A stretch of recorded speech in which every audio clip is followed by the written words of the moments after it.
Bonjour, merci d'être présent aujourd'hui et de répondre à mes questions. Alors première question que je vais vous poser, déjà c'est de vous présenter, hein. Donc qui vous êtes, que faites-vous?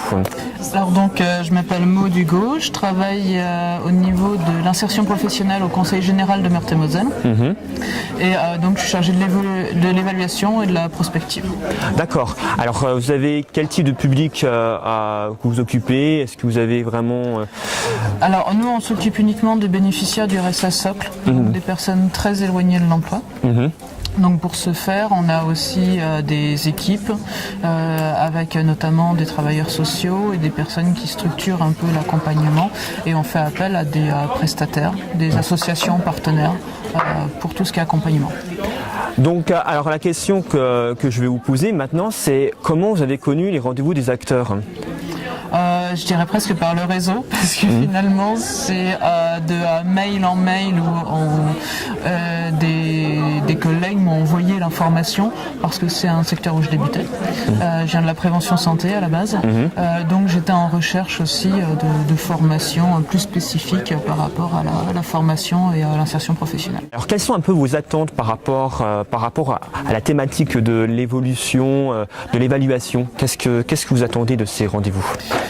Déjà, le point de vue de l'évaluation de par les différents professionnels, parce qu'on est vu un peu comme des censeurs au Conseil général par rapport à des partenaires, et c'est vrai que le rendez-vous des acteurs permet de rencontrer des professionnels qui sont souvent pour nous des prestataires, et en plus des universitaires. Donc pour moi, c'est vraiment arriver à discuter entre universitaires, plus commanditaires politiques et professionnels en fait.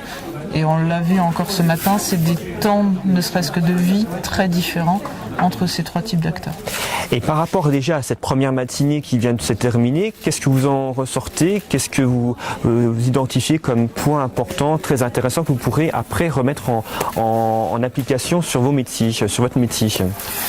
Justement d'arriver à traduire un peu les besoins de chacun en termes de délai, de matière à avoir, et les objectifs de chacun entre les différents acteurs qui doivent finalement faire cette évaluation ensemble et qui n'ont pas forcément tous les mêmes objectifs, notamment dans le temps.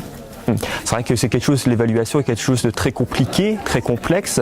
Est-ce que par rapport à ce qu'on vient vous donner, ça commence à être un peu plus facile, plus compréhensible, ou est-ce que vous attendez encore cet après-midi par les échanges, les ateliers, de pouvoir continuer à apprendre et à échanger?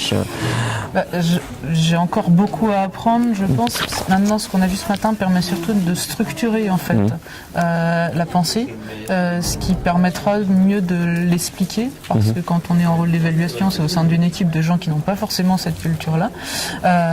Et donc, je pense que poser les mots et voir quelle compréhension chacun peut en avoir est très important. Et c'est vrai que ce qu'on a vu ce matin permet vraiment de structurer la pensée et les différentes façons de penser. On l'a vu que M. Vial, il me semble, opposait un peu les différents points de vue entre sociologues et les différents métiers qui existent même dans l'évaluation.